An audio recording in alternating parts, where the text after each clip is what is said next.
Choosing to marry Bob was my decision, so even if it was a mistake, the responsibility is mine. But everyone makes mistakes in judgment. My name is Mary, a 33-year-old married woman with a son in elementary school. I'm toiling away at a small to mid-sized company run by my father-in-law Mike and my husband Bob. People say it's rude to say toiling away since I became the wife of a business owner. Even my own parents and friends have scolded me, calling it a luxury. But in reality, I'm being overworked by Mike, Bob, and the company. Originally, I was hired as an office worker. It was the company I was introduced to while looking for a job after graduating from community college. They paid me a salary until I married Bob. But then, wanting me to marry, Mike and Bob made me work without pay after the wedding. Being a small business, most of the staff were either Mike's relatives or Bob's friends. Lots of connections. I was tasked with everything, from administrative work to accounting and general affairs, along with countless other menial tasks. Due to cost cutting, I was even in charge of cleaning. Jim, a veteran among the staff, taught me the ropes. Jim, a distant relative of Mike, is a kind soul who helps me with my grueling tasks. I'm sorry I didn't tell you. You were married off to work for free, just like Janet was. Janet was my mother-in-law, a refined, calm, and kind woman, one of my few allies. According to Jim, Janet was actually Mike's cousin. Her parents decided on a marriage that turned out to be even more challenging than mine. My son Henry is kind-hearted and worries about his mother in these harsh conditions. But Bob, Janet's son, was similar to Mike. Arrogant, blustering, and never sparing a thought for his struggling mother, Janet. A man who doesn't cherish his own mother won't cherish his wife either. In this company, in this home, that kind of justice prevailed. Janet was very kind to me. She helped me, overwhelmed with housework and my job. Mike and Bob piled work on me and then expected me to take care of the household too. When I laid out takeout from the deli due to exhaustion, it caused an outrage. Even when Janet said, "Mary is tired. I will help her," it was to no avail. You're supposed to devote yourself to me once we're married. Stay out of this. Janet did her best to support me, but there were limits. After Bob had a son, he stopped paying attention to me. He'd disappear, leaving the house for days on end. Mike did the same.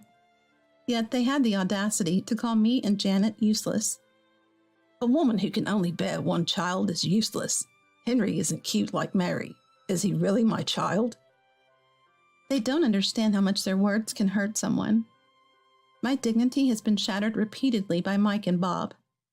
Since getting married, I've been burdened with various tasks to the point of exhaustion. It was only Janet's support that kept me from collapsing from overwork. With no wages paid, I couldn't afford to buy clothes or even get a proper haircut. Janet would secretly give me an allowance. She also shared her limited wardrobe and jewelry with me. Janet, skilled at sewing, would remake her precious dresses into new ones for me. "I'm sorry this is all I can do for you." The clothes Janet crafted with love were beautiful. Above all, I was grateful for Janet's warm heart. "Thank you, Janet. I can't believe you fixed my favorite dress," I said with tears in my eyes, and Janet just smiled. In her youth, Janet had attended a fashion design school, so she was a whiz with a needle and thread. She confided in me that she never wanted to marry Mike. She knew all too well his arrogant ways, having grown up with him as her cousin. But her parents had arranged it, and she felt she had no choice but to comply. After the wedding, Janet was treated terribly and was deeply unhappy. Even while pregnant, she was overworked by Mike. I was living the same fate. If Janet hadn't been there to help me, working right up until my due date, both my baby and I would have been in danger. Bob, who felt no love for his son Henry, never lifted a finger to help with the baby. And Henry, he never grew attached to his father or grandfather. He saw them as adversaries, witnessing how they treated his mother and grandmother. Henry was always by our side during the tough times. Despite his young age, he was aware that he was the man of the house. This didn't amuse Mike and Bob at all. When Henry showed defiance, Mike and Bob blamed me. He doesn't respect his grandfather. That's on you and your bad parenting. You're to blame for not educating him right. You're useless. They'd yell. I was so frustrated I felt like crying. But Henry, as smart as he is, caught on quickly. He knew his father and grandfather were the worst. For a 10-year-old, Henry spoke like an adult. And when it came to defending Janet and me, he was organized and direct in confronting Mike and Bob. You can't expect blind respect, not for a father or grandfather who don't deserve it. Can't you see that? Mike and Bob were furious with Henry's words. They scolded him for being insolent, but Henry completely ignored them. Mike tried to win Henry over with a hefty allowance, but it only made Henry despise him more. Bob tried to convince Henry of mine and Janet's incompetence, which backfired. Henry put an end to that by saying, "It's despicable to insult your wife and mother like that." In private, Henry urged me to give up. "Mom, just get a divorce. Staying in this house is only making us miserable." He was right, but it was impossible for me. I had cried to my parents about how hard my life was, but they just scolded me for not being patient enough and being ungrateful to a relatively wealthy husband. So even if I divorced, I couldn't rely on my parents' home. And for a 33-year-old woman capable of only clerical and menial tasks, there was no hope. Above all, if I divorced, I risked losing custody of Henry, the heir to the company. If I left, Janet would be stuck in that house alone. I could never abandon kind-hearted Janet. So I endured Mike and Bob's treatment and kept on living. Henry and Janet watched me grow more worn out each day, worried sick about me. The only kind person at the company, Jim, had to quit. His wife fell seriously ill and needed his care. Mike forced him out, deciding that his situation was a liability to the work. It was ruthless how quickly Mike discarded Jim after years of loyal service to the company. Jim retired with only a modest pension and left, used up and then discarded when no longer needed. The atmosphere at the company grew even more uncomfortable without him. Exhausted, I began to lose my sense of purpose in life. It was then that a turning point arrived. It was time for Henry's school open day and the parent-teacher meeting. During the class observation, Henry was solving math problems with evident joy. Other parents looked on admiringly at his intelligence. Though he's the son of Bob and me, Henry has exceptional talents. A mother sitting next to me whispered, "You're Henry's mom, right? My son and Henry are good friends." As I managed a weary smile, the woman's face fell with concern. Worried I had offended her, another parent, a man, suggested in a low voice, "You look pale. It might be best to sit and join us." The teacher nodded with a smile at his suggestion. Resting on an available chair, I continued to watch over Henry. Henry kept glancing my way. All of Henry's classmates' parents were kind. The kindness of the other parents was a rarity for me, except from Henry and Janet.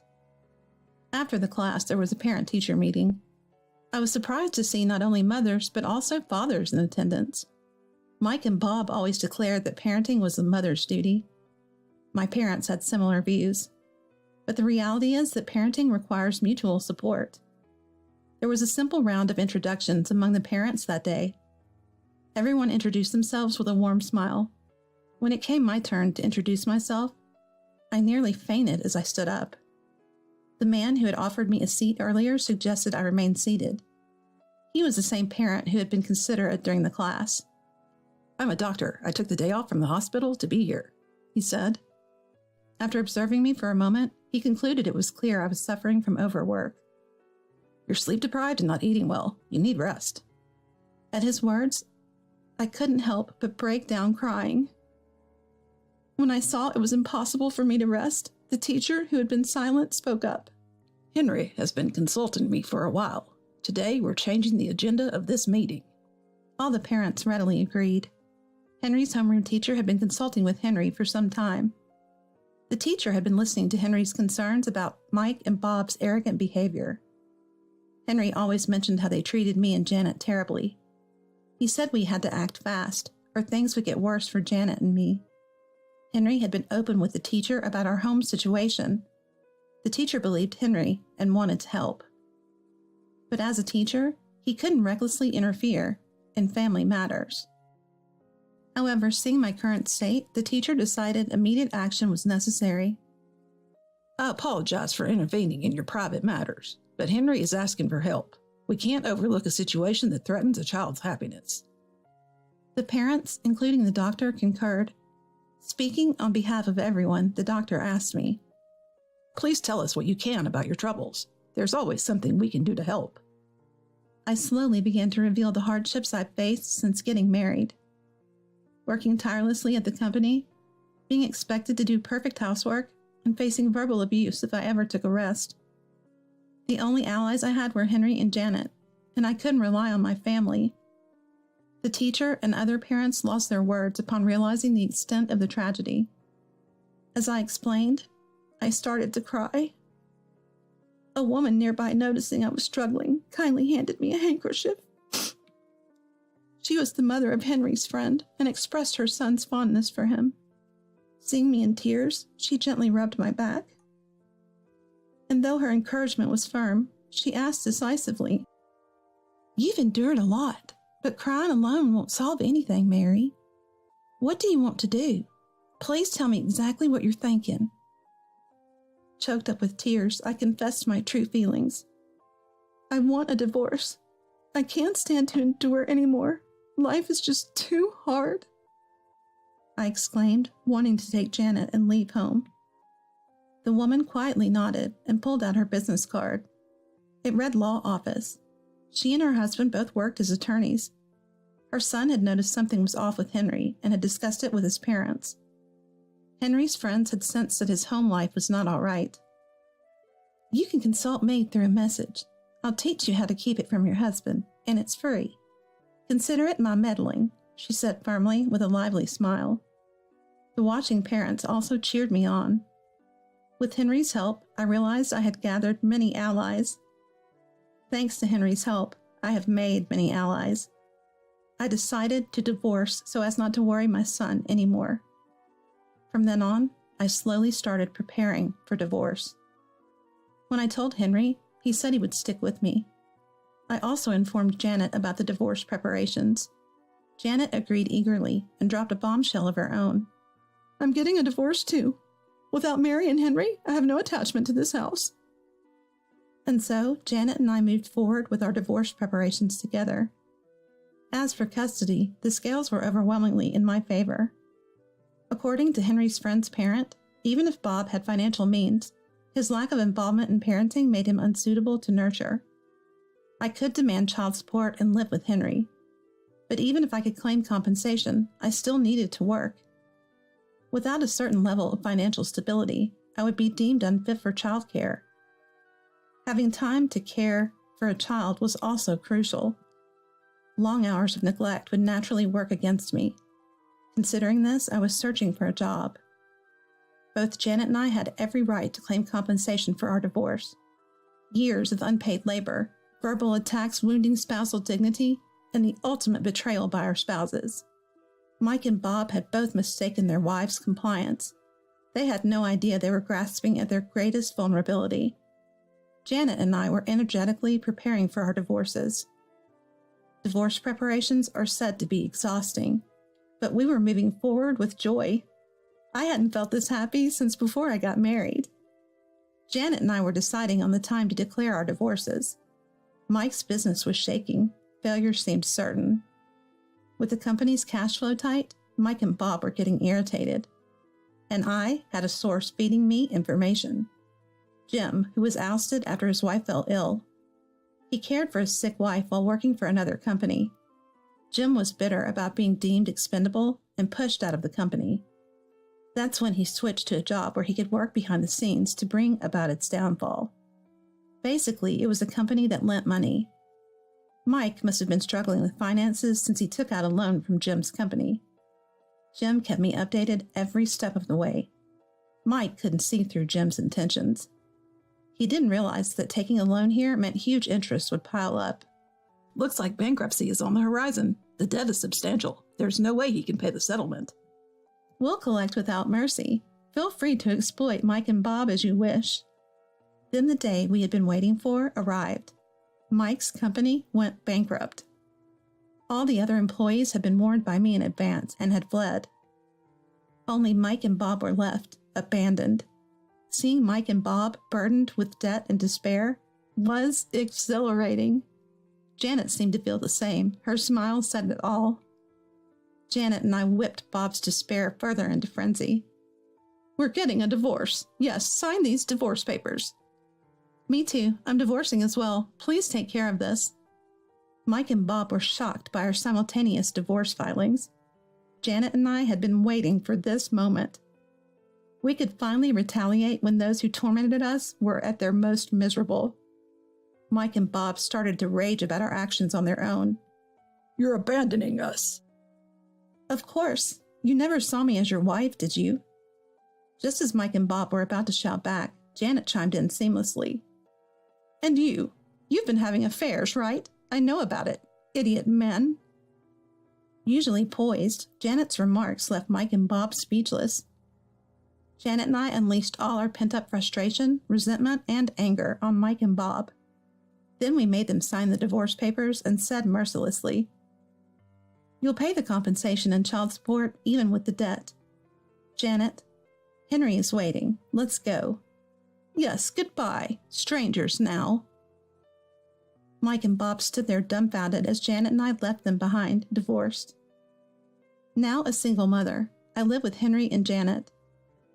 I was working at a job recommended by a lawyer who was a mom friend who helped us, while aiming for a certification at the law firm.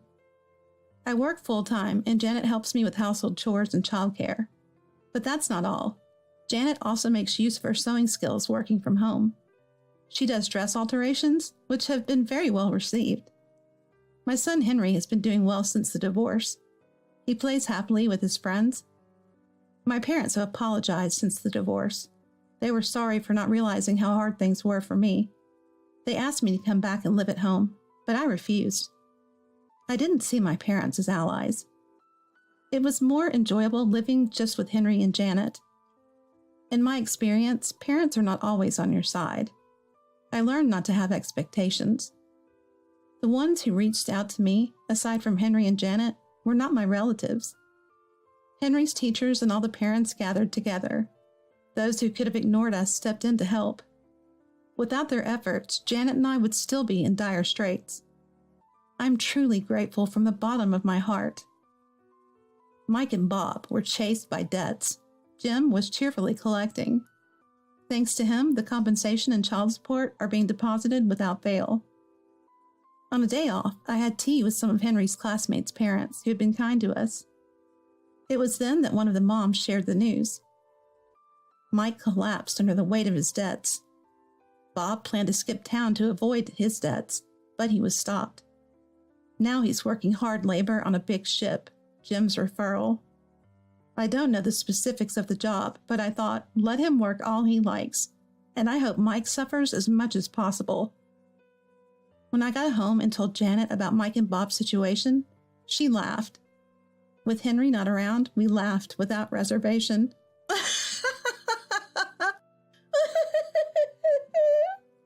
I can't wait to claim the next compensation payment. Janet, relentless, demanded the compensation even after hearing Mike had collapsed. I'm busy working as a judicial scrivener after getting my qualification. Henry thinks I'm cool. Mike, evidently exhausted, said he wants to see his grandson. That's up to Henry, so I asked him if he wanted to meet Mike. Innocently, Henry smiled and said, "I'll go visit." Jim took Henry to see Mike on behalf of Janet and me. Henry returned home without incident, but the next day Mike passed away. None of us, not I, Henry, or Janet, attended the funeral. It was doubtful there were any attendees. Out of distant kinship, Jim took care of the burial and all. When I called to thank him, Jim responded kindly. "My wife has settled down too. Sorry for the worry." When I replied, "That's good," Jim chuckled a bit. Jim praised Henry for being great when he went to see Mike. I believe kind Henry had cheered up bedridden Mike. Mike must have been content to see his grandson one last time. Janet and I had believed that for years. But the truth came out when Henry went to high school. Jim had kept a secret. There was no direct evidence linking Henry to Mike's situation. Henry is a bright boy. He's kind and treasures Janet and me greatly. But he had been dealing punishment to Mike, who had treated him so poorly. Not physically, but psychologically. Henry smiled as he plunged debt-ridden Mike into the depths of despair. With a smile, Henry innocently joked, "That ship has capsized." That was a complete lie. Bob is still on a ship paying off his debts. Years later, I scolded Henry, telling him lies are not okay. He swore to never say it again. Obeying our instructions, Henry no longer tells lies that cause despair. Yet he absolutely refuses to meet his father, Bob. For Bob, the greatest misery isn't the divorce or debts, but being seen as sunk by his own son. But fortunately, he hasn't sunk, so I continue to demand child support. I've wanted kids, but it's your fault I've had to hold back. You're defective. My husband of 20 years threw these cruel words at me. I realized I couldn't carry on with him. He's off daydreaming about his new marriage. God must have been watching, witnessing this devilish act. That's why something happened to my husband. My name is Lisa. I'm 45 years old. I work as a secretary at a law firm. We're nearing 20 years of marriage. We've led a modest life, just the two of us. We've always wanted children, but we couldn't have any. The problems seemed to be mostly with me. I went for treatments while working, exhausting myself physically, emotionally, and financially, but to no avail. We decided to give up when I turned 40. My husband wanted kids till the end and urged me to continue treatments, but I was at my limit. The pain was unbearable, and the money was just draining away. The situation was terrifying. After all, they say you need $200,000 for retirement. It felt wasteful to pour more money into it. Why don't we stop the treatments and just live as a couple? We can save money and take some luxurious trips since we don't have kids, I suggested, and my husband, albeit reluctantly, agreed. From then on, we decided to enjoy our lives as a couple. Still, seeing children's photos on TV shows or greeting cards, I felt a twinge of regret. Even now, 5 years after stopping treatments, I carry guilt and remorse for not being able to have children. Then, one day, I decided to attend a school reunion after about 10 years. My husband said I should take a break, so I decided to stay overnight near the venue. It felt like a mini vacation. I realized I'd hardly ever been out alone since we got married. My life had been consumed by infertility treatments. A little luxury now and then is okay, right? At the venue, I enjoyed catching up with old friends. "Lisa, long time no see. How are you? Don't you seem a bit slimmer than before?" Indeed, I had lost about 22 pounds over the last decade. I'm so jealous. Since I got married and had kids, I've gained almost 33 pounds. Even such a trivial conversation from a friend stings a bit. "Lisa, any kids?" "No, we couldn't. It's just the two of us with my husband." "Oh, I'm sorry for asking such an awkward question." "No worries. Let's just have fun." I tried to keep the atmosphere lively and cheerful. Speaking of which, my son was recently almost caught up in a marriage scam. A scam? I was taken aback by my classmates' words. Yes, he was asked to lend $20,000 because they were getting married, but it didn't go through. What? What happened then? My son couldn't afford to pay that much money, so he came to us, his parents, for advice. That's how we discovered the scam. In the end, the woman disappeared. That's a terrifying story. There are some pretty awful women out there, really scary. A marriage scam. I was a bit shocked that something like that could happen so close to home. Her son now has a new girlfriend, and the parents seemed relieved. The reunion went on smoothly and eventually came to an end. Instead of going to the after party, I returned to my hotel and enjoyed a nightcap by myself. Come to think of it, I forgot to check in with my husband. It was only 10 p.m., he should still be up. I tried to call home. But no matter how many times I let it ring, my husband didn't answer. Maybe he had already gone to sleep. Well, I was going back tomorrow anyway, so it wasn't a problem. Still, I had an uneasy feeling. Was it a woman's intuition? I had a bad feeling for some reason. From then on, my husband started coming home extremely late on weekdays, and he started coming home drunk almost every night. "Hey, I'm home." "You, coming home so drunk. Are you okay?" In a drunken stupor, my husband threw his shoes off and sprawled out on the living room floor. "Shut up, I'm home. Show some respect." Respect for what, exactly? His slovenly state? While picking up my husband's discarded socks and shirt, I kept my thoughts to myself. Alyssa was cute, wasn't she? You know, if you were as young as Alyssa. That's what my husband said. Who the hell is Alyssa? What does he mean if I were young? By the time I thought to question him, he was already fast asleep. Could he be cheating on me? My unease from that day was becoming more and more like conviction. No, my husband is a decent man. There's no way he could. It must be drunken nonsense, I reassured myself. But then there's my husband who leaves early in the morning on weekends and doesn't return until late at night. I'll be back later. Take care. And then he comes home drunk, as always. With this happening every week, even I had to intervene. You seem to be going out drinking almost every day recently. Are we okay financially?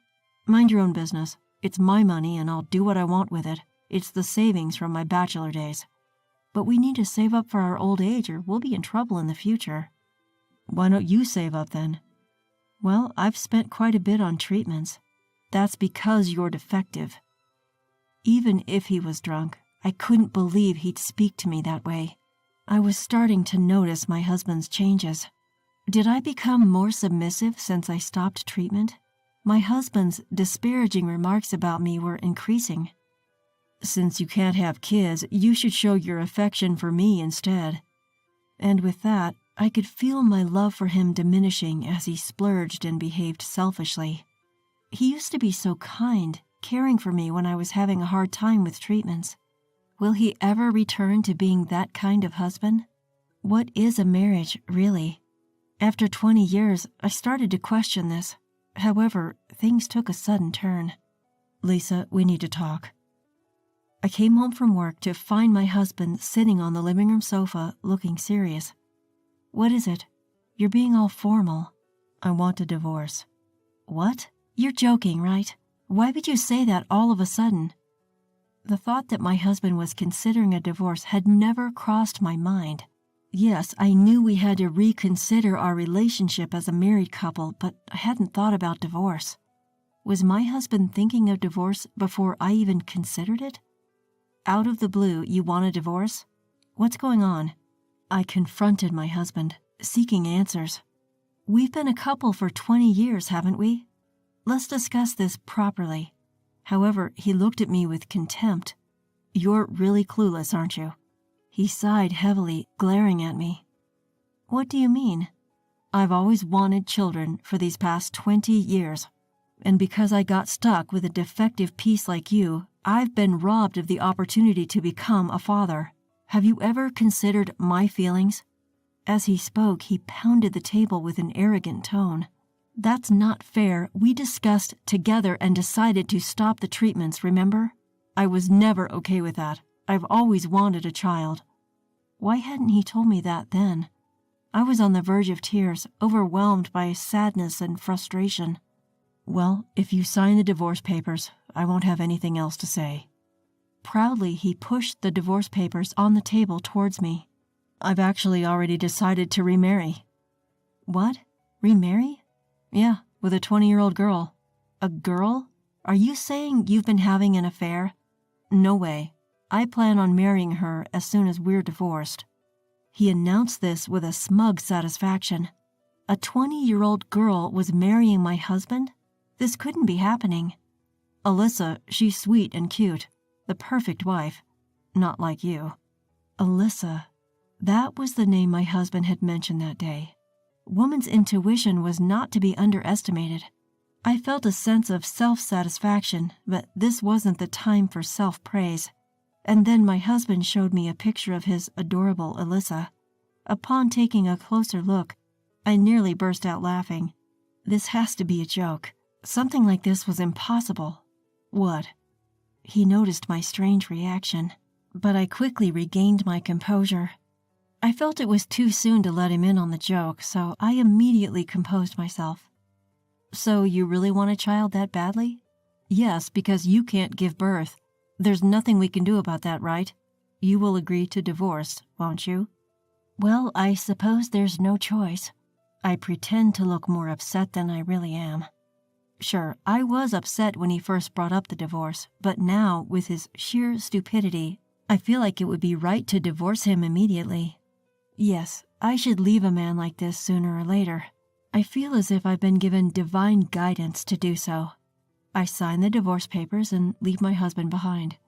I'll bet he'll regret this soon enough. Well, let's just watch and see.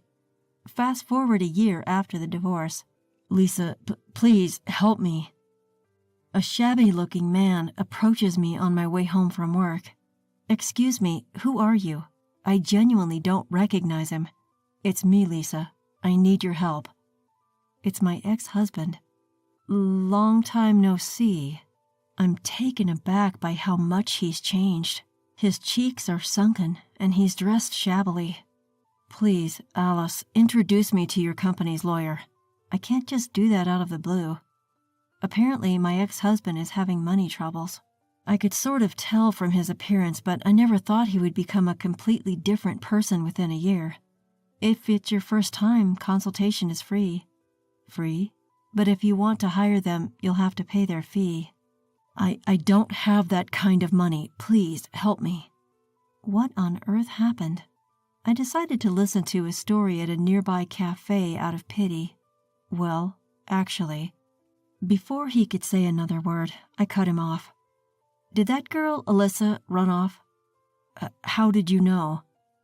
Just as I thought. When my ex-husband showed me a picture of a girl named Alyssa, it clicked. That girl looked exactly like the one who conned a classmate's son at a reunion. At that reunion, the classmate was saying, "I can't forgive that woman," and showed her picture around, warning everyone. I think her name was Sally and she was about 22. Well, her age and name are probably fake. It makes sense. The swindler wouldn't use her real name, of course. You knew about Alyssa, didn't you? Well, I guess you could say I knew, but what happened? When I asked my husband for the details, this was the story he gave. He met a woman named Alyssa about a year ago in a nightclub. My husband, who has always wanted children, seemed to have been venting such thoughts in his conversations with her. That's when Alyssa said, "I can have a child for you." The two gradually deepened their relationship after that. My husband would go to the club almost every weekday and would date Alyssa outside the club on weekends, then return to the club. In doing so, he ended up using $10,000 from his savings that he had accumulated when he was single.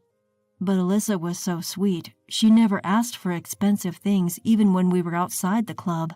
She was just happy drinking with me at the club. She was different from the stereotypical opportunistic club girls you often hear about. She didn't need designer goods or jewelry. She was satisfied if I was there drinking with her at the club. She was hardworking and sincere. We had agreed not to touch each other's savings from when we were single, so I never noticed anything. I thought it was his money and he could use it as he pleased. I had no idea he was spending that much. And then Alyssa showed her true colors. "I want to get married, but I have debts, so I need to repay them, and it's about $20,000. Then my husband promised to take on Alyssa's debt and transferred the money to her. They moved in together right after our divorce, but Alyssa continued her night work and rarely came home. And then she quit her job at the club and disappeared. Of course, she took all the money and ran. Just how foolish can he be? I started to feel pathetic for having been married to such a man for 20 years. Did you make a promissory note? A what? When I asked, my husband looked puzzled. You lent her money, didn't you?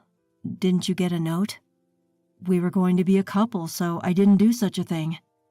Really? So doesn't it mean you just gave her the money? Is that so? In this case, it seems like you donated $20,000 to Alyssa out of goodwill. This woman must be a pro. In the case of donations, if the amount exceeds $11,000 in a year, gift tax is imposed. Depending on the case, the receiver might be taxed, so Alyssa just took $20,000 in cash and vanished. And she split the money into 2 parts across 2 different years. That way, she wouldn't exceed the $11,000 limit and could avoid taxes. The reason my husband thought she was a good girl who never asked for material gifts was because she knew the law well. So what should I do? I don't know, maybe consult a lawyer? It'll cost you, though. Upon hearing that, my husband's shoulders slumped. I've used up all my savings from my single days. The woman I loved ran away from me. I can't tell the company that the marriage is off after I've already told them about remarrying.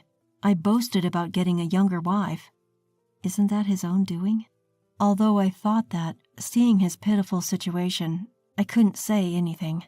Lisa, it's my fault. Please, come back to me. I realized after you were gone, you were the only one who cared about me. I don't need kids anymore. I'll let you do as you like. You must have been lonely too, right? Does my husband still misunderstand that I still love him?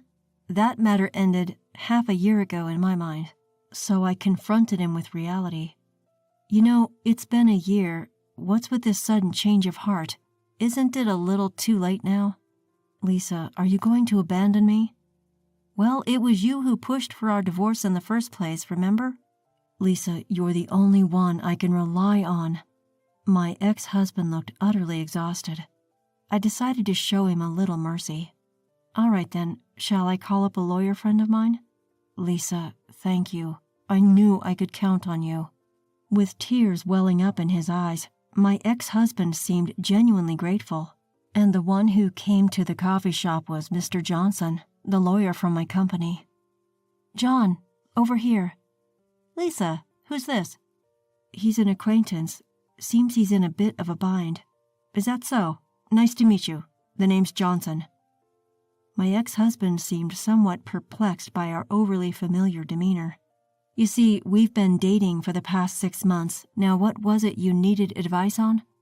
As I finished speaking, my ex-husband looked as if he was in a daze. No, well, I think that'll be it for today. Suddenly snapping back to reality, my ex-husband hurriedly left the coffee shop. In the end, he couldn't afford to hire a lawyer, and resigned himself to his fate. Rumor has it that his company has been abuzz with talk of his unfortunate situation, left by his soon-to-be wife, ignored by his ex-wife. It's a small world. Who would have thought that one of his colleagues was at the same coffee shop, overhearing the entire conversation from start to finish? I heard through the grapevine that he's frantically trying to find a new partner, terrified of facing old age alone. Who was that guy? When Mr. Johnson asked me about it later, I told him the whole story. I'm sorry for involving you in all this. The truth is... I see. You've had quite the ordeal, Lisa. The part about me dating Mr. Johnson was a complete lie. I had asked him to play along with the charade. Sorry for all the trouble. No worries, Lisa. I'm glad I could be of help. By the way, do you have any plans after this? Excuse me? How about grabbing something to eat if you'd like? Caught off guard by this unexpected turn of events, I was a little flustered. A fresh start in my mid-40s. This isn't such a bad beginning. Yes, I'd love to. I was certain a fun-filled future was awaiting me. I couldn't shake off this feeling. If you have a problem with anything, get out of my house, anytime. Right now, I'm being verbally abused by my sister-in-law in my own house, a house that's in my name. I gave her every chance in the world, and she just trampled all over my kindness. I won't show mercy to such a person any longer. I'll make her pay for her actions and make her regret everything she's done. My name is Emma, a 29-year-old housewife. I had been living happily with my husband John, whom I married 2 years ago. My father-in-law passed away before we got married, and 6 months ago, my mother-in-law slipped on the stairs of her apartment and broke her leg. The injury left her with a lingering numbness, and it became difficult for her to continue living as she used to. Given these circumstances, she started living with John and me. The house we live in was passed down to me by my father. My dad loves to travel, and he even bought a motorhome. He left the house he'd been living in to me and started a life in his motorhome with my mother. I decided to take advantage of my father's kindness and began living in the house he'd given me. Now, considering the care for my mother-in-law, I'm glad I accepted the house from my father. Emma, I'm sorry for moving in and needing your care, my mother-in-law said. It's okay, mother-in-law. Please, don't worry about it, I responded. From the first time we met, I liked my mother-in-law because she always maintained a healthy distance. That's why when she got injured and my husband suggested she move in with us, I could accept it without hesitation. Then, one day, a storm blew into our peaceful life. The doorbell rang while I was in the middle of cleaning the house. Yes, who is it? When I opened the front door, there stood my husband's sister, Jessica. Hey there, Emma! Long time no see! Oh, Jessica? Don't be so surprised. We're sister-in-laws after all. Well, about that sister-in-law thing. To be honest, I've never really been fond of my husband's sister, Jessica. She had been living with her husband for quite some time before John and I got married. She recently had a baby, but she demanded a hefty baby gift from my mother-in-law and never let us meet her grandchild. Not to mention, she was utterly selfish at our wedding. This food is awful. Totally killed my mood. She had no problem loudly complaining about everything. When my mother-in-law got injured, she dumped everything onto John, saying, "You're the older brother, aren't you? You should take care of this." She didn't even come to check on my mother-in-law. And of course, she was just as disrespectful to me, saying things like, "So, you're Emma, huh? You're kind of plain." The first time we met. I can never forget the shock of that day. Jessica always has something unnecessary to say, and that's why I never had a good impression of her. When she showed up unannounced that day, I had a bad feeling about it. "Jessica, what brought you here?" I asked. In response to my question, my sister-in-law Jessica shrugged her shoulders rather exaggeratedly. "Well, you see, I'm a little strapped for cash right now. Could you lend me $1,000? No, make that $2,000? What? $2,000? That's too much. I hurriedly retorted, but Jessica showed no sign of backing down. In fact, she even aggressively asked for $1,000. Should I just lend her the money and get her to leave as quickly as possible? A fleeting thought crossed my mind, but given Jessica's personality, once I lent her the money, I knew I wouldn't get it back. I decided to firmly refuse. "No matter how much you ask, I can't. I'm sorry. We have our own lives to live." At that, Jessica's mood worsened abruptly. "Just give me the money. How dare you defy your sister-in-law?" Just as I thought she had shouted enough, she suddenly pushed me on my shoulder, causing me to fall on my rear. Looking down at me, Jessica smirked and extended her hand. "Come on, lend me the money now." That made me really mad. "Can't do. Please leave." I forcibly ejected Jessica and locked the door. "Hey, open up! Are you listening to me?" Jessica shouted from the porch. Reacting to her voice, my mother-in-law handled it for me through the door. "If you're going to make any more noise, I'm calling the police." Jessica instantly quieted down, stating, "Fine, I'll be back," before she left that day. After confirming Jessica's departure, my mother-in-law apologized to me. "Emma, I am really sorry. My daughter caused you so much trouble." "Mother, it's okay. In the end, I didn't lend her any money. But still, I'm truly sorry. It must have been unpleasant for you. My mother-in-law seemed to feel a lot of guilt, and she kept apologizing. I couldn't help but wonder how such an arrogant daughter could have come from such a humble mother. When my husband, John, came home that night, I told him everything that had happened. Upon hearing the story, his face turned beet red with anger. What the? That's too much of a nuisance. Emma, I'm really sorry. I don't even know how to apologize. My husband bowed his head to me. Seeing this, my mother-in-law once again apologized. And so, the day ended with an incredibly awkward dinner. The next day, the intercom rang again. Through the door, I could hear Jessica's cloying voice. Emma, darling, please. I won't do anything weird anymore. Just lend me the money and I'll leave right away. Oh boy, 2 days in a row? Even I was taken aback. Unfortunately, my mother-in-law was out, so I was home alone. I cautiously opened the door with the chain on, and Jessica peeked in with great enthusiasm through the gap. Oh good! You opened it! So, about yesterday... Jessica, like I said before, I can't lend you money. At my preemptive strike, Jessica frowned for a moment, but then quickly began to feign tears. But if things continue like this, I'll starve to death with my daughter. Starve to death? What do you mean? I'm in debt to my husband. Sensing that I had taken the bait, my sister-in-law Jessica immediately responded. Because of these debts, I can't even live properly. I don't even have anything to eat for tomorrow. Do you understand how I feel? Really?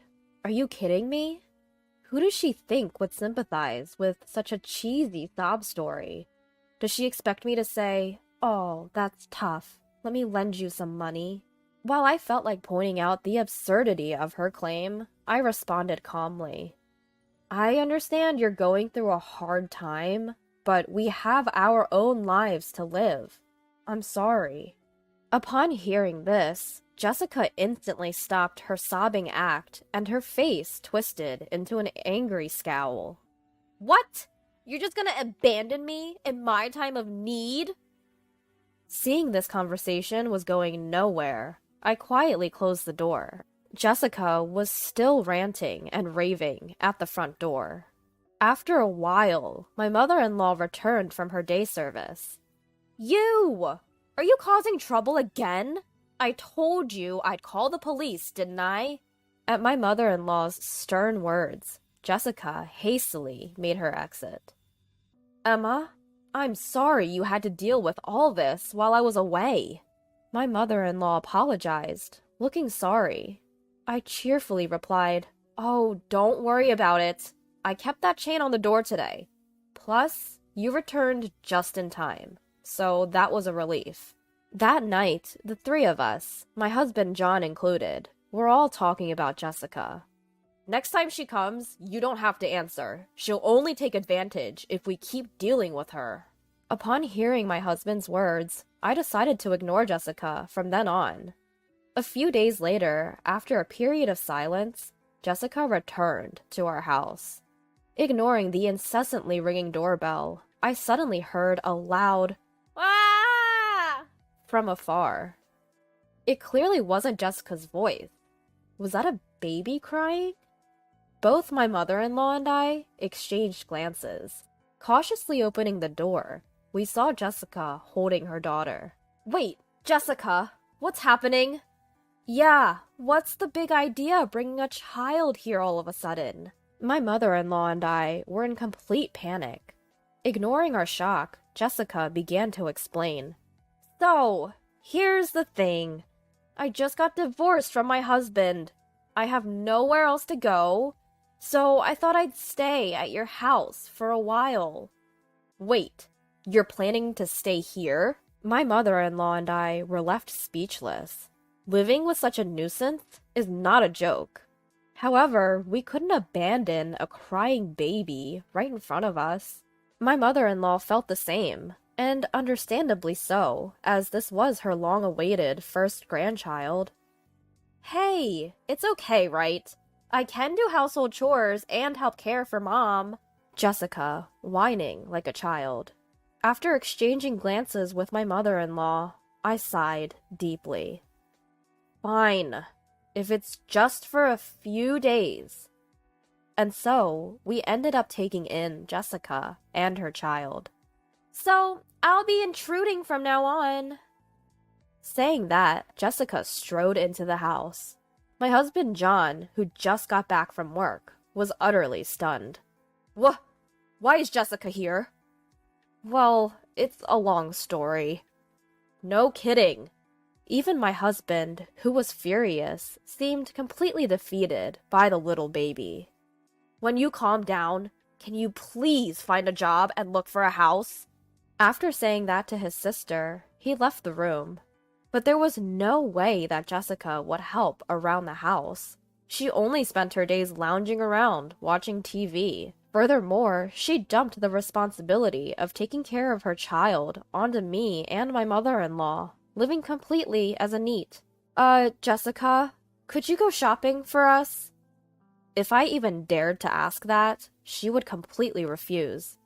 Excuse me? Why should I? Isn't that your job, Emma, the housewife? Could you at least clean the house, then? Stop bothering me! Don't order your sister-in-law! This was how our exchanges always went. My mother-in-law and husband had tried to reprimand her several times, but she showed no signs of remorse. Moreover, she used her own daughter as leverage, saying, "Do you want to drive me and my daughter out? Are you okay with us starving?" I, reaching the end of my patience, vented my frustrations about Jessica.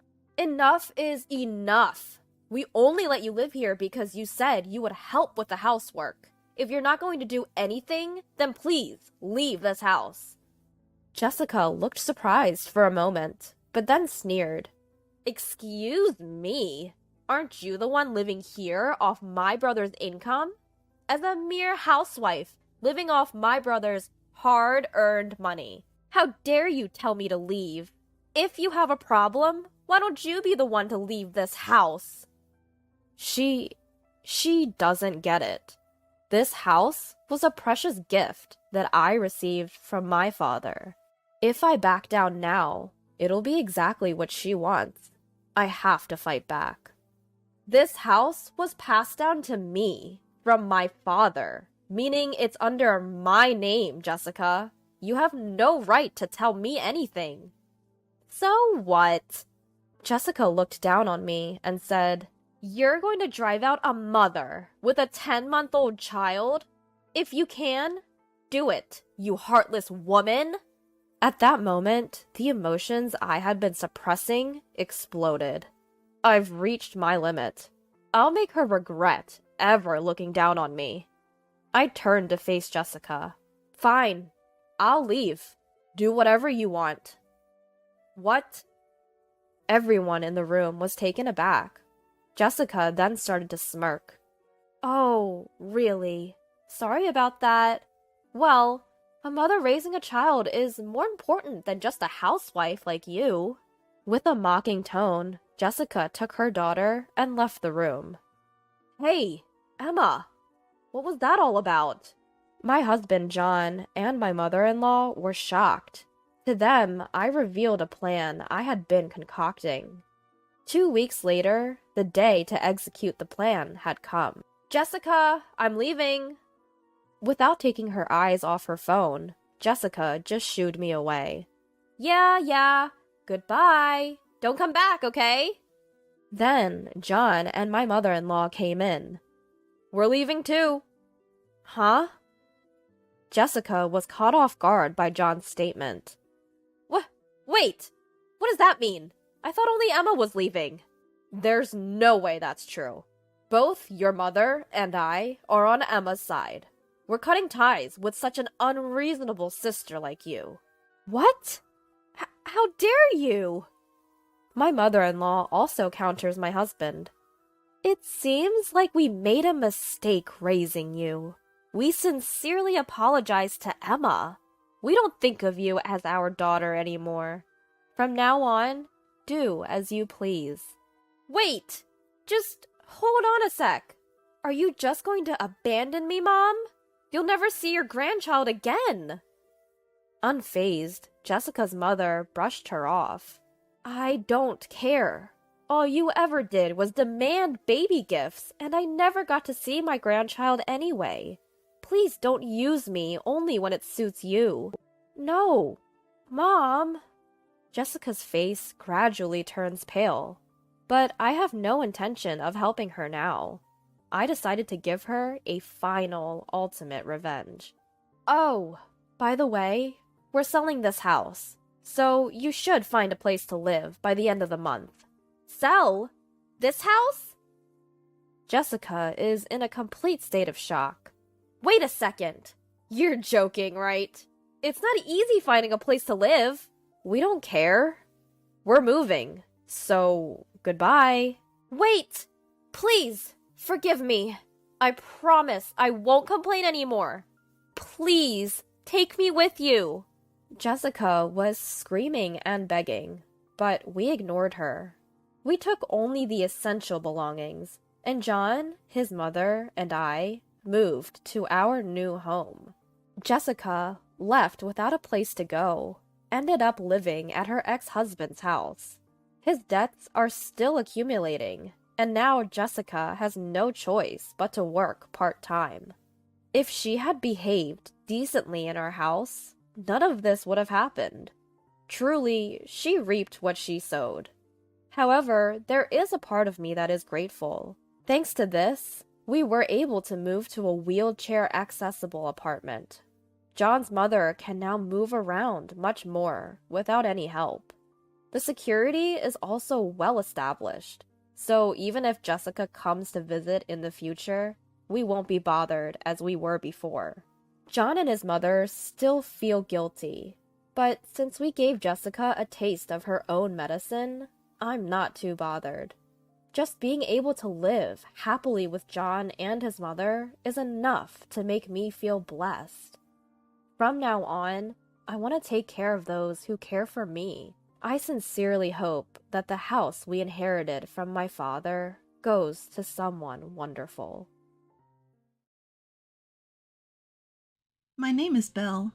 I'm a 31-year-old working mom, living with my husband Davy, who's the same age and works a regular job, and our 5-year-old daughter Lenny, who's recently become quite the chatterbox. We're just your average family, neither rich nor poor, and we get along great. But a storm was about to hit our peaceful home. That storm was my mother-in-law. My father-in-law had passed away, and mother-in-law lived alone. When Davy and I got married, we had agreed not to live with her. It just seemed easier that way. Davy was her only child, born when she was older. We'd been married for 5 years, and mother-in-law was getting on in age. Living alone at her age could be tough and even dangerous. Davy would visit her when he could, but it seemed like she was struggling. Seeing my husband trying so hard on his own, I made a decision. We would live with mother-in-law. If my beloved husband was doing his best, how could I, his wife, not support him? I mustered up the courage and suggested living together to Davy. He looked surprised and asked, "Are you sure?" Honestly, I wasn't thrilled about the idea, but I felt something needed to change. I couldn't do much with housework, childcare, and my part-time job. If anything happened to mother-in-law, Davy would be the one to handle it. After discussing these important matters, we started living together. Thank you, Belle. Truly, thank you. On a spring day with cherry blossoms falling, mother-in-law arrived at our home, tears in her eyes. I thought living with such a humble mother-in-law would be smooth sailing, but I was wrong. At first, she was reserved, but as days went by, her true colors showed. She began to torment me.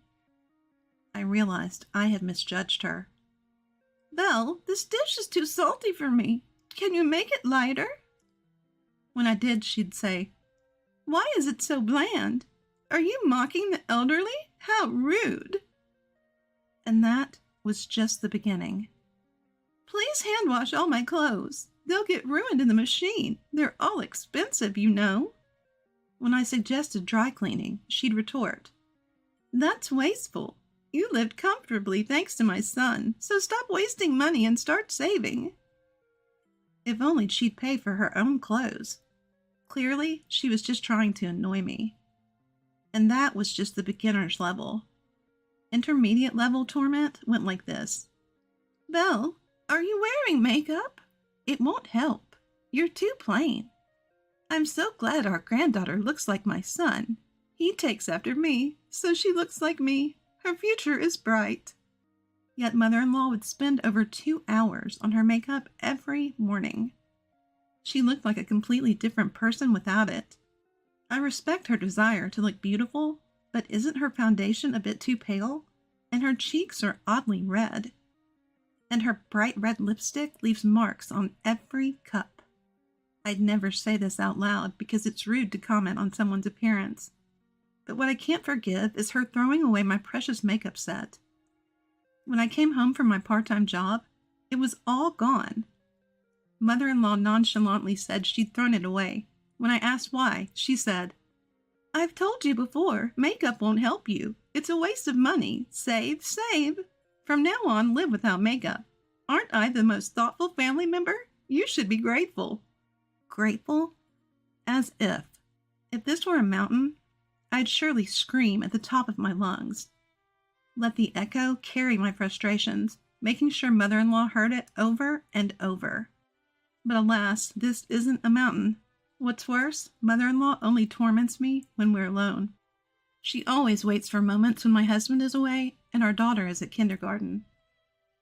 I don't want to badmouth her to my husband since she's his mother, but I wish he'd listen. After much thought, I hinted at my frustrations, but it barely made a difference. I'll talk to Mom. He tried to address it, but mother-in-law would cry, claiming, I never did such a thing. He even went so far to say, My wife is trying to trick me. My husband was left confused. I felt helpless. Well, they say seeing is believing. Seeing is believing. I decided to secretly record my interactions with my mother-in-law to show my husband. Now, where to place the camera?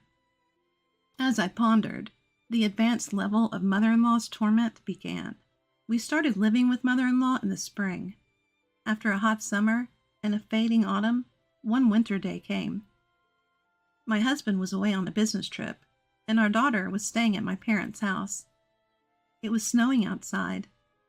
I usually bike to my part-time job, but due to the snow, I walked and returned in the evening. After coming home, I'd usually clean, do laundry, and then cook dinner. But let me remind you, it's winter, nighttime, and it's snowing heavily. It's not the best time for hand-washing laundry. Yet, mother-in-law cheerfully handed me her laundry, saying, Here's today's laundry. They're delicate, so make sure, absolutely sure, you hand-wash them. She emphasized because she knew it would annoy me. I'll wash them with warm water then. No, you can't. The colors will fade, and it'll damage them. Absolutely, absolutely wash them with cold water. So outside? It's snowing. Don't be silly. I lost it and yelled, This is ridiculous. Why should I hand wash with cold water on such a cold day? If they're that precious, wash them yourself. How dare you? I'm an elderly woman. Expecting me to wash with cold water? Are you out of your mind? Are you out of your mind, mother-in-law? I'm always in my right mind. If that's true, it's even worse. She probably didn't expect me to fight back. Mother-in-law glared at me, her face red with anger. But I wasn't backing down. Why don't you go outside, mother-in-law? You've been indoors all day, so you might not realize how cold and snowy it is. How dare you suggest sending an elderly woman out in this cold? What kind of daughter-in-law are you? What kind of mother-in-law asks for a cold hand-washing on a day like this? If she had something to say, I'd respond. I was ready to confront her fully. I felt bad for my husband. But if we're going to live together, I can't always play the good daughter-in-law. As I glared back at mother-in-law, she suddenly grabbed my hand. Ah! Before I could think about it, my mother-in-law pulled my hand. She was surprisingly strong for her age. Before I knew it, she had pushed me out of the front door. The next thing I knew, the door was locked. Mother-in-law! You're not the kind of daughter-in-law I want. Get out! This is my house. You should be the one leaving. But my shouts fell on deaf ears with mother-in-law. She seemed intent on locking me out. No matter how much I banged on the door, there was no response. I was in a bind. I wasn't wearing a coat, and I didn't have my house keys. Luckily, I had my cell phone in my pocket. I tried calling the house. I could hear the ringtone from the other side of the door, but mother-in-law didn't answer. With no other choice, I called my husband, who was due back from his business trip that day, but he didn't pick up. I sent him a message. Mother-in-law locked me out. It's snowing heavily and I'm freezing. I'm heading to the nearby grocery store for shelter. Please get in touch ASAP. I began my trek to the grocery store. I considered seeking help at a police box, but it was far from here. Given the heavy snow, it would take even longer. The grocery store seemed like the safest bet. I hugged myself, trying to stay warm. My breath was visible in the cold. The snow showed no signs of stopping. The snow is accumulating more and more. Cars, bikes, and even bicycles were nowhere to be seen. It was late, and the streets were almost deserted. I trudged on. But when I finally reached the grocery store, I was met with a sign. Closed due to heavy snow. The one place I had hoped to find refuge was closed. What a day! My only option now was the police box. I wondered how long it would take to walk there in the snow. Feeling increasingly desperate, I continued on. I could no longer feel my fingers or toes. Checking the time on my phone, an hour had passed since I was locked out. I tried calling home again, but mother-in-law still didn't answer. As I walked through the transformed cityscape, heading for the police box, I suddenly heard a cry. Help! I stopped in my tracks. I was near a bridge over a river. I strained my ears. Help me! I heard it clearly this time. I rushed towards the voice and looked down from the bridge. There, in the not-so-deep river, was a lady, fallen and calling for help. I hurried down the riverbank to her. The icy river water stung my feet. The cold was so intense it felt painful, but I managed to reach the lady. Are you okay? I can't move. It's so cold. Hang in there. Had the arrival of help made her relax? The lady leaned against me and lost consciousness. What do I do? This is bad. I couldn't feel my hands or feet, and they wouldn't move as I wanted. Someone help! My desperate cry echoed in vain. I thought it was over. Then I heard a man's voice. Hey, are you okay? My husband's face came into view. The moment I saw him rushing towards me with a panicked expression, I blacked out. When I woke up, I was staring at a white ceiling. Belle, are you awake? My husband looked down at me with a worried face. I was in a hospital. Apparently, he had pulled both the lady and me out of the river and called an ambulance. That had been yesterday, and I had been asleep ever since. How was your trip? It went well. I couldn't answer when you called because I was on the bus. I tried calling back when I got to the bus stop, but you didn't pick up. There were no taxis running, so I ran home. I just happened to see you going into the river. What luck! I thought you had jumped in, but it seems it was the lady. According to my husband, the lady I tried to help had jumped into the river in despair. But the cold water had snapped her back to reality, and she tried to get out but couldn't move because she was so cold. If we had found her any later, it might have been too late. So the lady was okay. Relieved, I felt sleepy. You should rest. You must be exhausted. Comforted by my husband's kind words, I drifted off to sleep. All the while, my anger towards mother-in-law simmered. A few days in the hospital, I I was back to my old self. Standing in front of my home after so long, I froze. Mother-in-law hadn't visited me once while I was hospitalized. Of course, there was no apology. She had locked me out on a snowy night, nearly causing my death. Honestly, I couldn't live with her anymore. Feeling down, I opened the front door. I stepped into it and was surprised. To my surprise, Mother-in-law was there, deeply apologizing. What? Mother-in-law? What's going on? Belle, I'm so sorry. I was stunned by Mother-in-law's unexpected apology. Really? An unexpected apology? This is leaving me speechless. Mother-in-law continued. I never imagined something like that would happen. I truly regret locking you out. Please forgive me. What? She's sorry? This mother-in-law? The one who's always been so aggressive towards me? The one who locked me out in the snow? Suspicious. Very suspicious. It would be strange if there wasn't a catch. I narrowed my eyes at Mother-in-law. What will you do if I don't forgive you? Mother-in-law's hand twitched slightly. I was freezing out there, you know. If my husband hadn't come, who knows what would have happened. Anyone would know what happens if you lock someone out in a snowstorm. If you didn't, does that mean you're not normal? I said sarcastically. Mother-in-law's face turned bright red. What did you just say? You think you can take advantage when someone's being nice?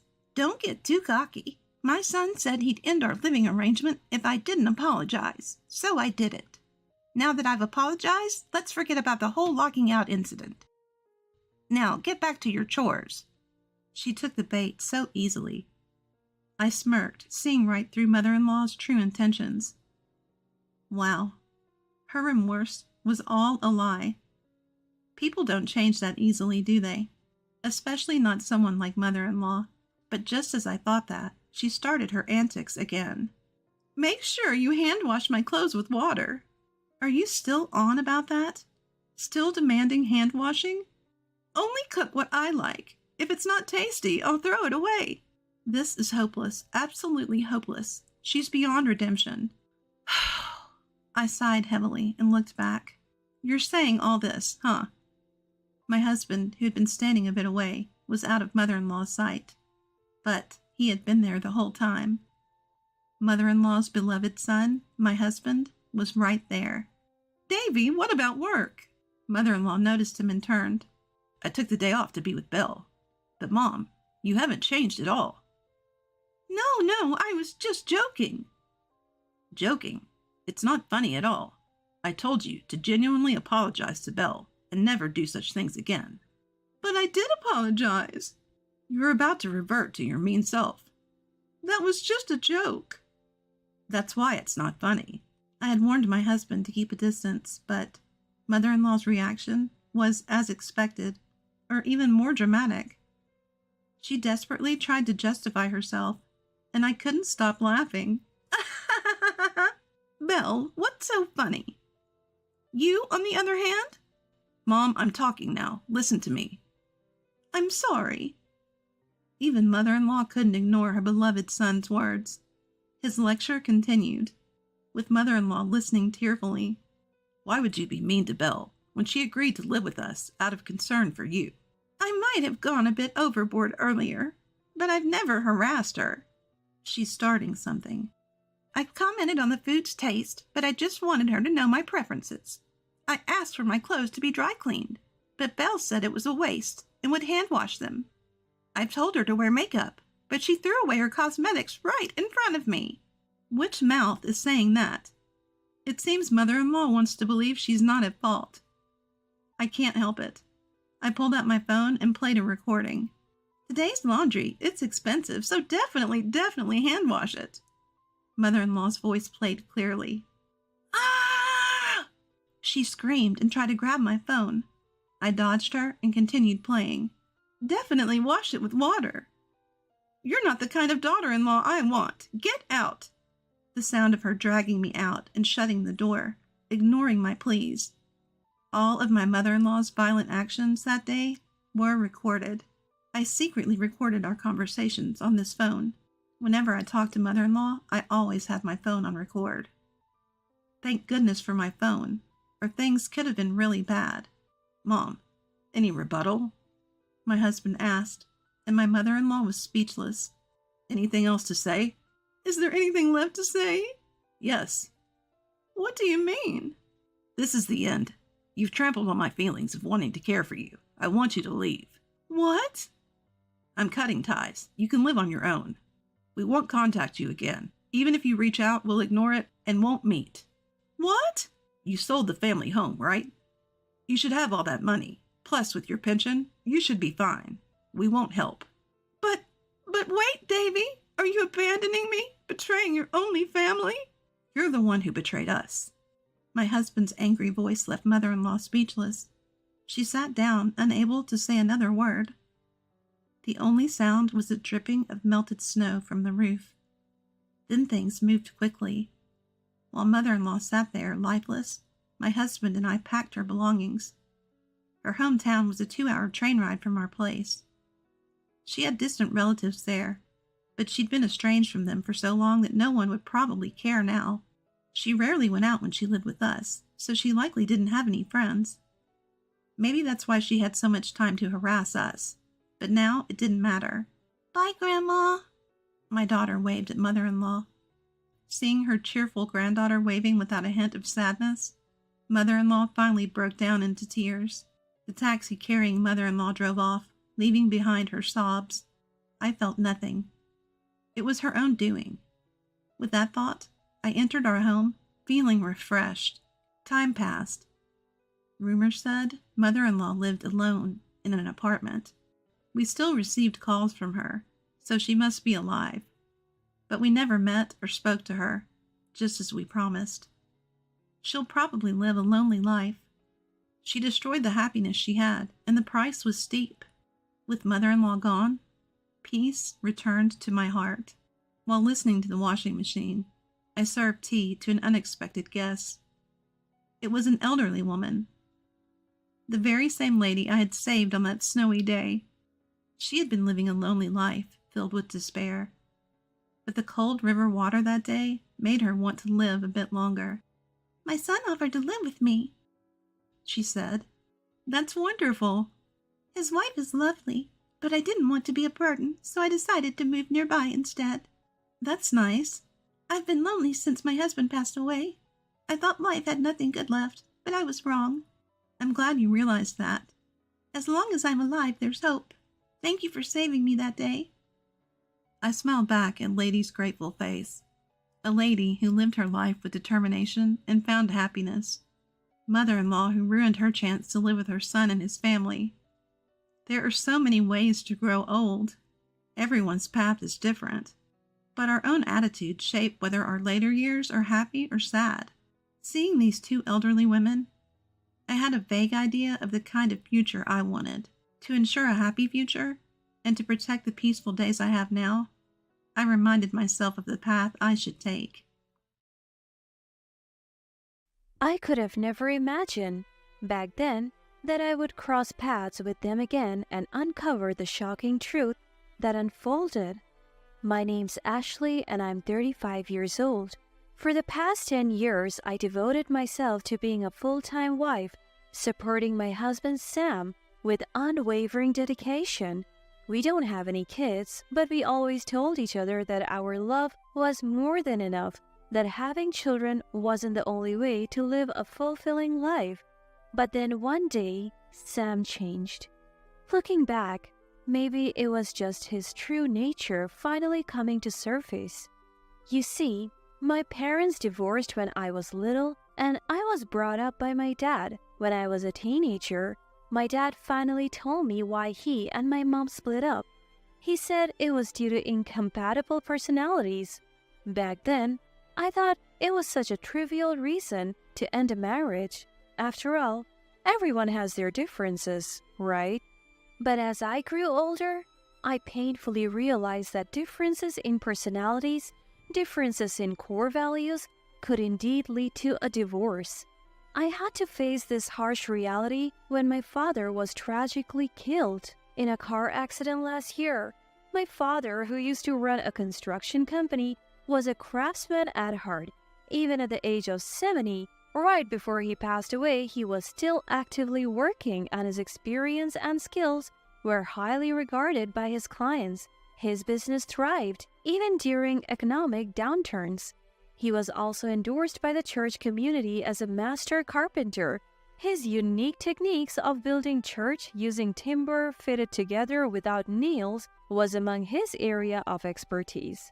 My father, with his dexterous hands, would always cook for me after work. Even now, I'm grateful for all the love and nutrition he provided me. What's important is not what you get in return from others, but how much joy you can give to them. He often told me. I try to live up to these words by devoting myself to my husband, Sam. However, after my father suddenly left this world, Sam seemed to change drastically, as if revealing a hidden side of him. Our conversations never ceased, but they often turned to the topic of my father's inheritance. With your dad's inheritance, we can build our own house, right? We can finally move out of this old apartment and into our dream home. I never mentioned to Sam about using my father's inheritance to build a house. I had planned to save it for our retirement. Moreover, I just couldn't use the money my father had worked so hard for to raise me as a single parent. My father was a serious man who never gambled or squandered his money on frivolous activities. Because of this, he left behind a significant amount of wealth. Up until now, I had always been open with Sam about everything. However, seeing the glint in his eye as he eyed my father's inheritance, I found myself lying about the exact amount. We can't afford to buy a house. My father must have spent a lot on drinks and pachinko because he was lonely. There is much less left than you think, Sam. But there's still enough to build a house, right? No, there's not. We might be able to buy a rundown second-hand house, though. Sam looked as if his world was ending. His eyes were lifeless, like those of a dead fish. It was my first time realizing how money could change a person. I even began to doubt if Sam had stayed with me in hopes of getting his hands on my father's inheritance. However, about 6 months later, on a weekend while I was doing chores and Sam was watching TV, he said, I have something to tell you. For the first time since he proposed, he was addressing me with a serious expression, and I couldn't help but feel a chill run down my spine. I sat down across from him, and as I observed his face, a tear streamed down his cheek. What? I've made you feel bad by acting like I was only interested in your dad's money, haven't I? We don't have children, so we should have plenty of time to enjoy together, but I haven't put any effort into it. Thank you for always being with me without any complaints, even though I leave all the housework to you and we rarely go out on my days off. Upon hearing these words, I felt a mixture of joy and regret for ever doubting him. Tears of joy mixed with tears of regret and fell heavily from my eyes. The look in Sam's eyes as he gently hugged me was the same as when I fell in love with him. As I felt his warmth radiate through my body, I truly felt glad that I married him. From that day forward, no matter how tired he was after work, Sam would always help me with my chores. On his days off, he would even try cooking dishes that he had never cooked before. He didn't get upset even when I was strict with him. Seeing him overcome each challenge made my heart flutter. I felt proud that I had chosen him as my husband, and we lived each day as if we were newlyweds again. But then, 6 months later, things started to change when a letter arrived in our mailbox. Here, this letter was in the mailbox today. It's for you, Sam. Sam opened the envelope carefully with a pair of scissors. Wow, it's been 20 years since I graduated from high school. I've been invited several times, but I never went. The envelope contained an invitation to a reunion from his high school friends.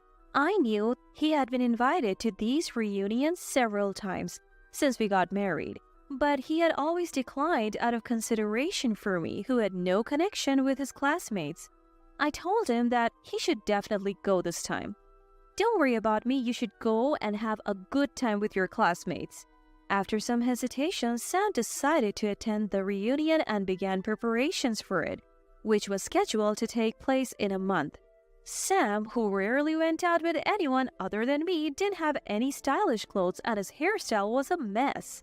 He told me that because he could be completely open with me, he didn't feel the need to dress up. Well, I have always been a bit clueless about fashion, and I believe that it's what's inside a person that matters, not the outside. However, since the invitation to their reunion arrived, our dates turned into a tour of men's clothing stores, and I found myself tagging along every week.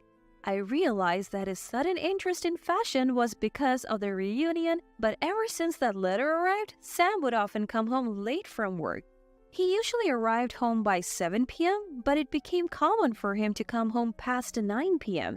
He insisted it was due to overtime, and I couldn't verify if his words were true.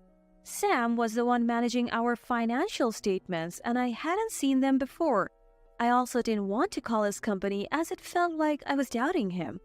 3 days later, with 2 weeks left until the reunion, Sam returned from work and sat me down in the living room chair to share some news. My sister, Michelle, she's just broken up with her boyfriend she was living with. And now she's staying at a friend's house. But the friend's husband is coming back from a business trip next month. And she'll have no place to live. I have to do something for my sweet little sister. I completely understood Sam's concern for his sister. I have a younger brother who's currently working overseas. Even after I got married, I worried about him and often contacted him. He's a dependable guy just like our father, but he's too nice and easily deceived. I felt like it was my mission to protect him. So I wanted to help Sam's sister, but since the wedding, I hadn't seen or contacted her. I felt reluctant to use my father's inheritance for someone I barely knew, so I kept quiet. Ashley, didn't your father love helping people? Yet why won't you help my sister? My premonition was right. Sam wanted to help his sister using my father's inheritance. He desperately asked me to give a part of my father's inheritance to Michelle, but I was firm in my decision. I told you before, I have no intention of using my father's inheritance. I decided to save it for a time when we might really need it. Then Sam muttered, "Huh," and locked himself in his room. Since then, he started avoiding me. We would have meals together, but he never initiated conversation, and no matter how cheerfully I tried to talk, a cold atmosphere remained. 2 days later, I was looking at cakes in a pastry shop trying to improve Sam's mood. It was then that I felt an odd gaze and turned around. There stood my ex-boyfriend, the one I dated when I was in middle school. Is it you, Ashley? Even after 20 years, we immediately recognized each other, which made me burst out laughing. We had lost touch since high school, and I had no idea what he had been up to, but it was quite something to meet him here. He had recently returned to our hometown and was appreciating its charm. After buying our cakes, we decided to catch up at a cafe. Ashley, you haven't changed a bit. There is no way. It's been 20 years, and you haven't changed either. This exchange felt out of the ordinary, and I found it exhilarating. We talked and laughed for a while, but when the conversation turned to love stories, his expression suddenly darkened, and I didn't know how to respond. I, recently broke up with my girlfriend, and all I do is regret it. Why did you break up? I couldn't provide her the emotional support that she needed. For a moment, the word cheating crossed my mind, but what he said next was something even I could deeply understand. It seems his ex-girlfriend has always had a weak constitution and can't work long hours, so she has only ever worked part-time. Despite knowing this, they started dating. But as he became more and more successful in the marketing industry, she felt she couldn't keep up with him and chose to step back. I have achieved success in my work and can provide a luxurious life, so I told her she shouldn't blame herself even if she can't work much. But she never listened to me and cried all the time. Hearing this, I felt that he was at fault. You're just bragging about yourself and putting pressure on your ex-girlfriend. I'm sure she didn't want a luxurious life but felt lonely because you were too absorbed in your work. Apparently, because of his busy work schedule, he would only go home twice a week and he didn't even text her daily. Hearing this, I could painfully relate to his ex-girlfriend's position and couldn't help raising my voice.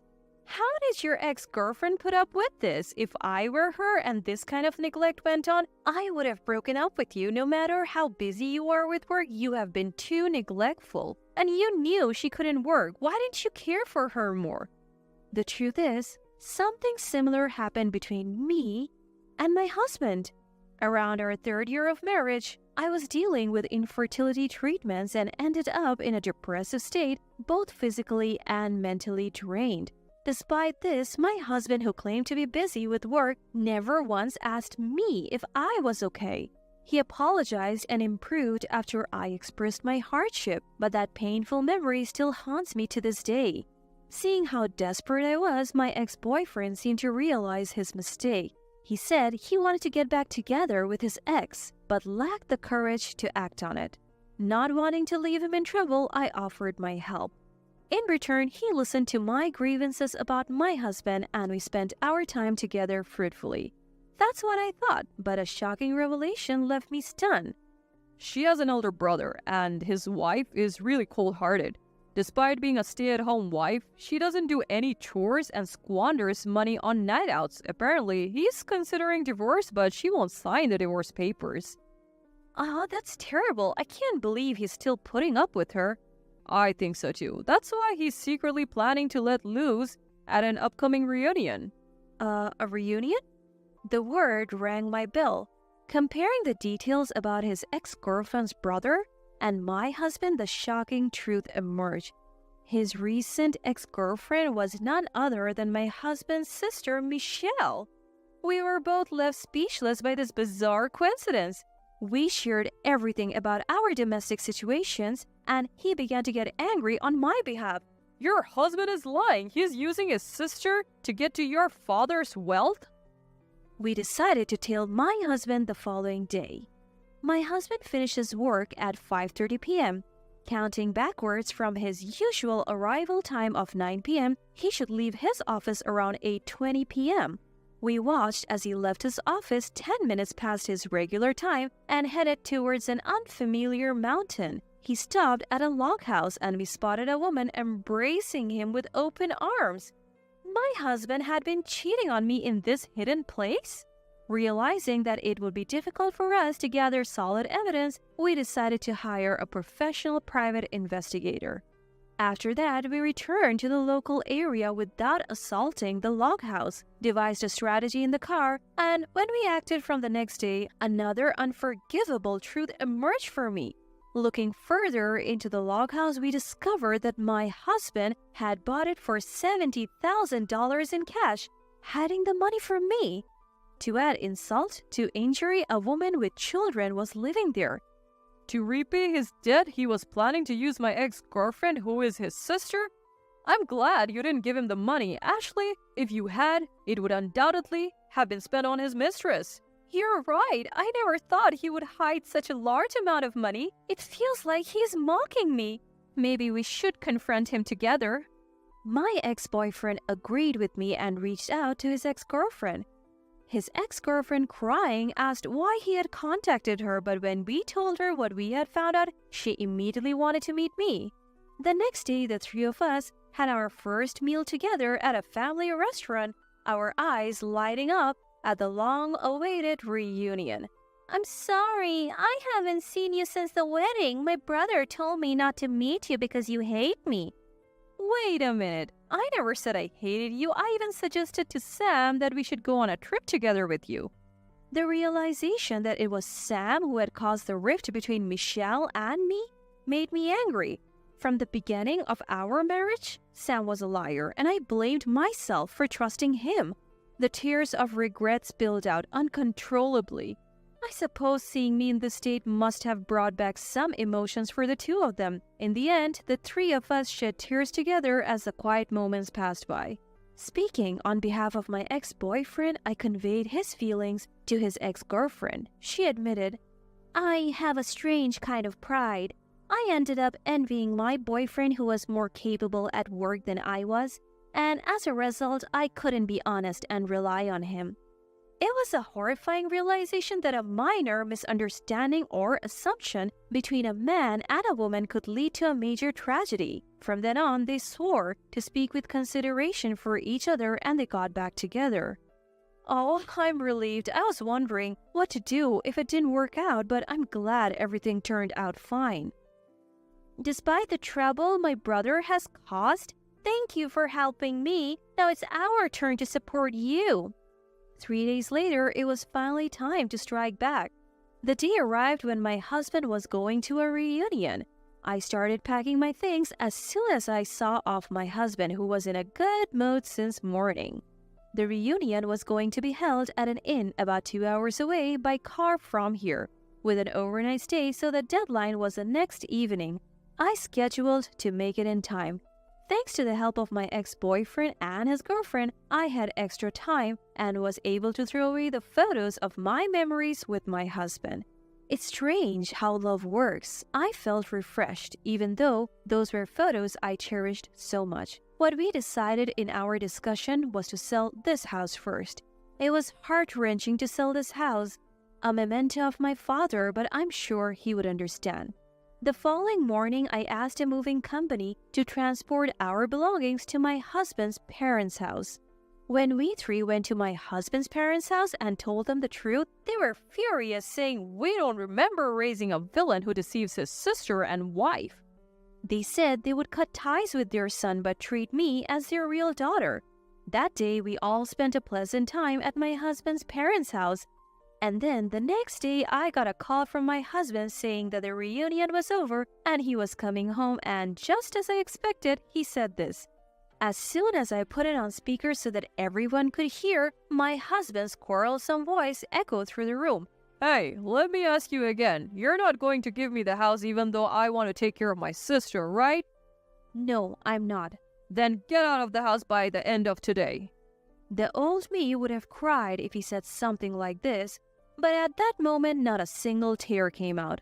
That's because I now have strong allies, my ex-boyfriend and my husband's family. All right, but you can only stay in the house for another 3 days. My husband was silent for a moment, seeming unable to comprehend the situation. Huh?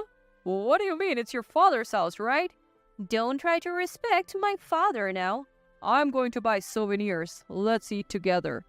My husband suddenly started trying to please me, but it was too late.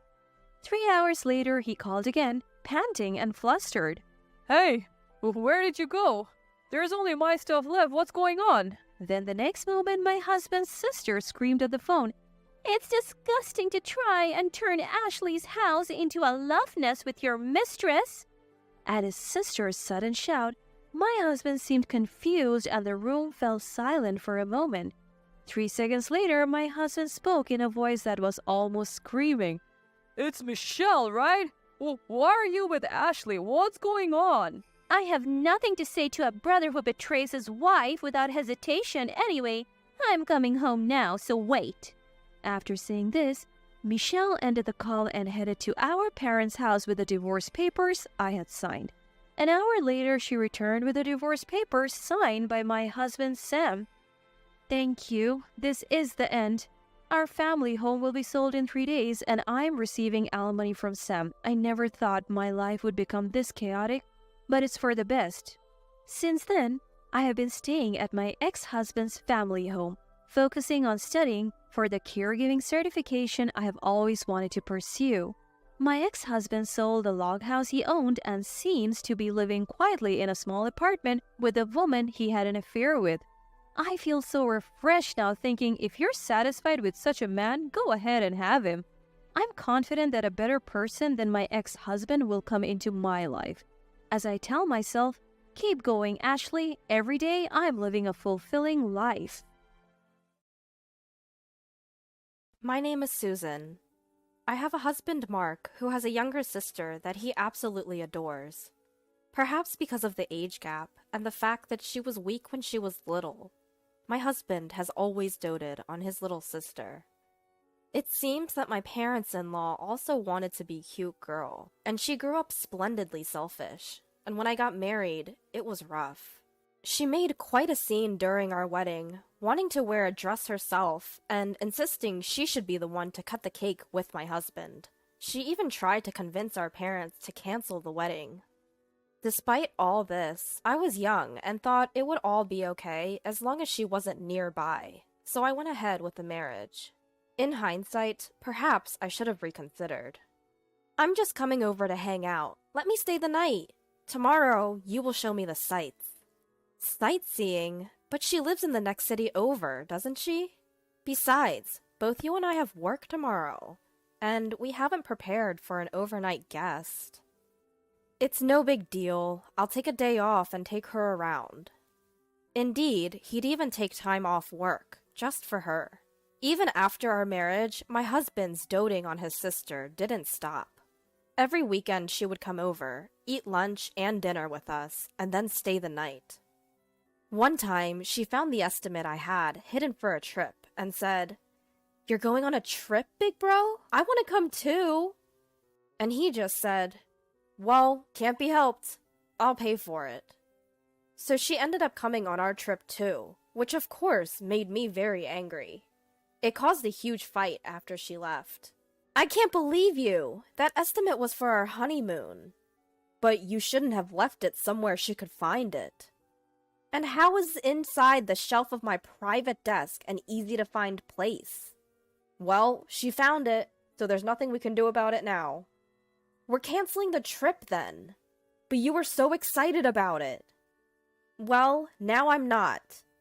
"She's going to be so upset."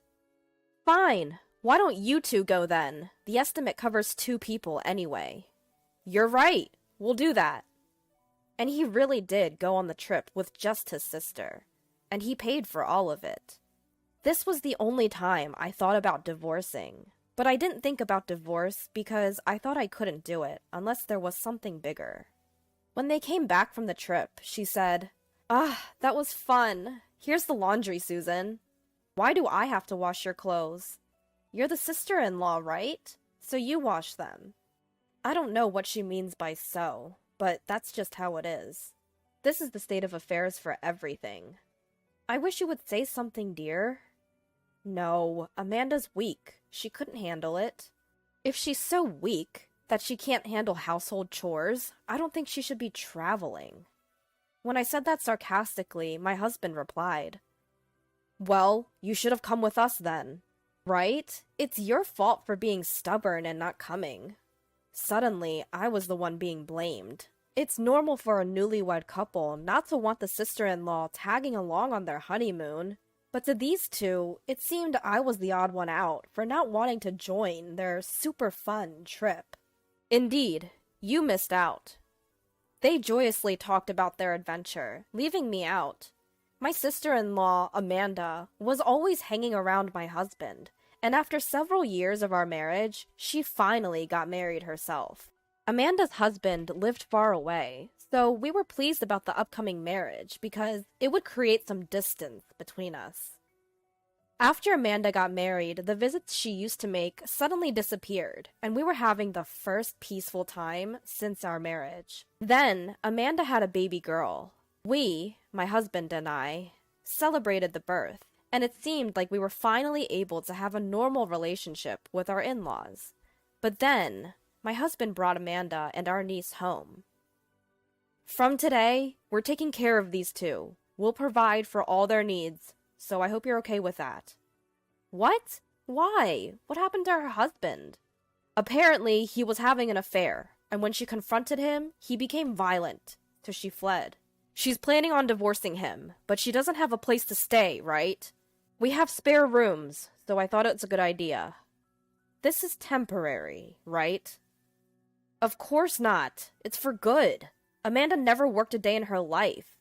We can support her." I was getting dizzy. I knew he adored his sister, but I didn't expect this. What does Amanda think about this? "I can't work because of my health, and I've been a stay-at-home mom, so I can't live any differently."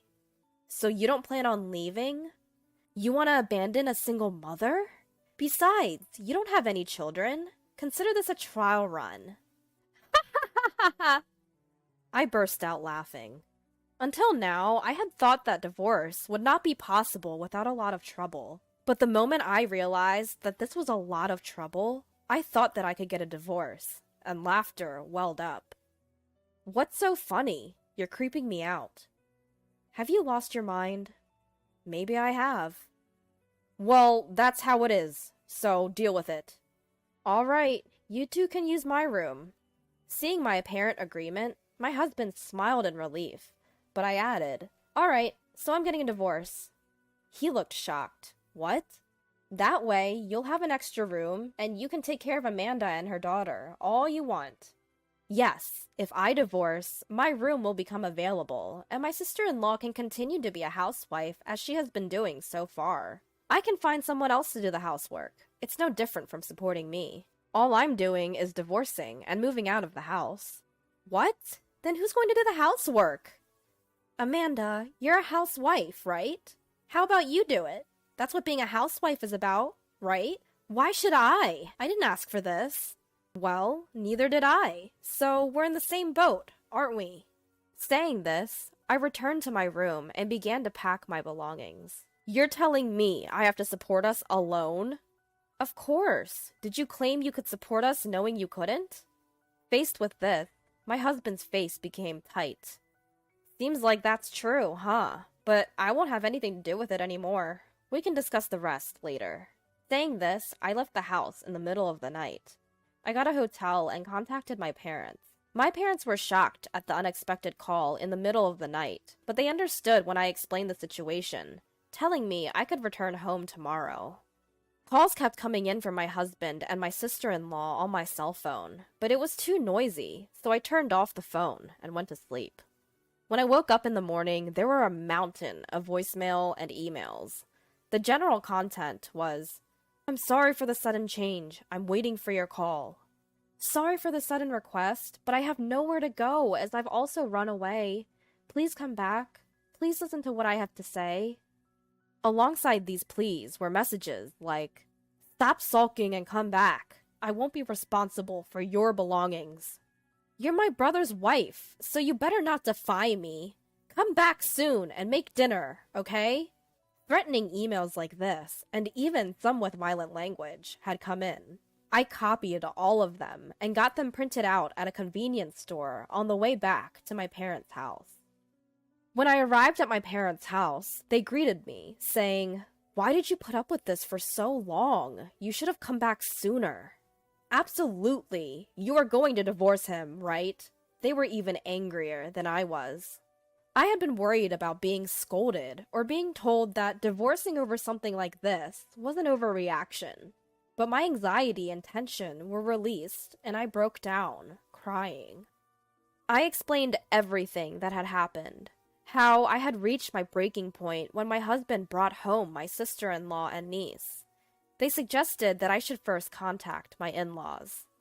After all, since I had left, I had not heard anything from my in-laws. It made me wonder, why hadn't my doting sister-in-law returned to her parents' house, despite being cheated on? I decided to ask. When I went to visit my parents-in-law, it seemed that my sister-in-law's husband, Christopher, was also there. I explained that my sister-in-law and niece were currently living with my husband, that I had rejected this, and ran away to my parents' house. I see. So Amanda said that. Is that not true? I didn't expect Christopher to do such a thing, though. The one having an affair is Amanda. We even have evidence. I see. I understood after hearing from my sister-in-law's husband. She wouldn't be able to go to her parents-in-law's house then. I understand we have spoiled her, but I didn't expect it to go this far. I'm really sorry for causing trouble to Susan, too. Then it occurred to me. I wondered if my husband knew the truth and was hiding it. Actually, I think my husband knew and brought her home on purpose. I believe so. Amanda often said she was going to visit your husband on the days she was cheating, and we received photos of them dining together. But since you weren't in the photos, we grew suspicious and found out she was having an affair. It seems my sister-in-law used my husband as an alibi. With that in mind, I decided to draw out the two who seemed to still be hiding from my in-laws. I sent a single email to my husband. After thinking it over, I feel sorry for Amanda who was cheated on, and I think I should hear her out one more time. I'll come home tonight, so please wait for me. Deciding just to send that, I plan to go to my house at night, bringing my sister-in-law's husband and my in-laws. I had my sister-in-law's husband wait at the front door and rang the bell.